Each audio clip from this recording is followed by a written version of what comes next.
Hi, ladies and gentlemen. Once again, my name is Schmidt. I am your conservative commentator taking a look at a current event through biblical eyes, again, because politics and religion do overlap. And if the conflict between Israel and Hamas and the Gaza Strip isn't an example of that, I don't know what is.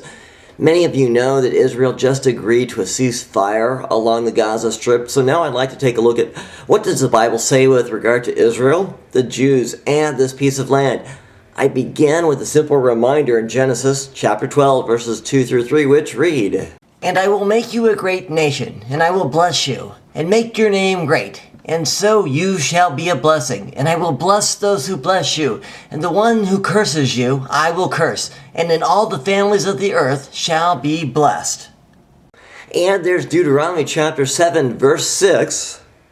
Quote, "For you are a holy people to the Lord your God. The Lord your God has chosen you to be a people for his own possession out of all of the peoples who are on the face of the earth." Ladies and gentlemen, as we can see, the Bible clearly states that the Jews are God's chosen people. God will bless those who bless Israel, and he will curse those who curse Israel. Now I'd like to take a look at what does the Bible say with regard to the land that is in dispute.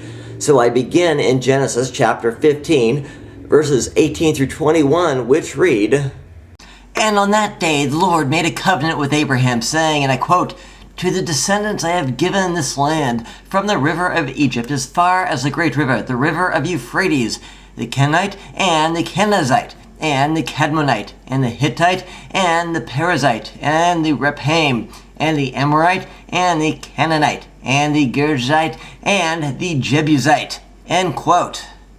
Similar statements can also be found in Genesis chapter 12, verse 7, Genesis chapter 13, verse 15, and Genesis chapter 28, verse 15. Now I would like to address the topic of the second coming of Christ because it does tie in directly to this.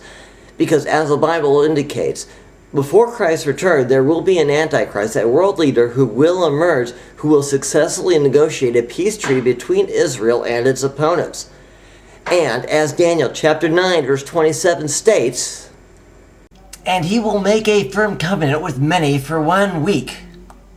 And Mark chapter 13, verse 30 reminds us, "Truly I say to you, this generation will not pass away until all these things take place."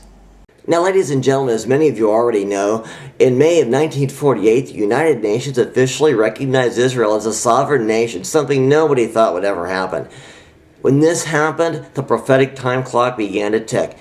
Now, no one knows for sure when Christ will return, but we do know that it will be within a generation of the 1948 event when Israel officially became a nation. Having said that, I must remind everyone what Christ said regarding this event in Matthew chapter 24, verse 36, which reads, "But of that day and hour no one knows, not even the angels of heaven nor the Son, but the Father alone."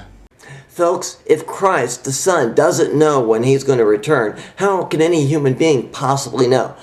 Now, as is always, this is an audience-driven show, so please share your thoughts with me in the message center. I know this is a very controversial topic. Many of you will want to weigh in. I will get back to you as soon as I possibly can. And to all of you, a healthy and prosperous 2009.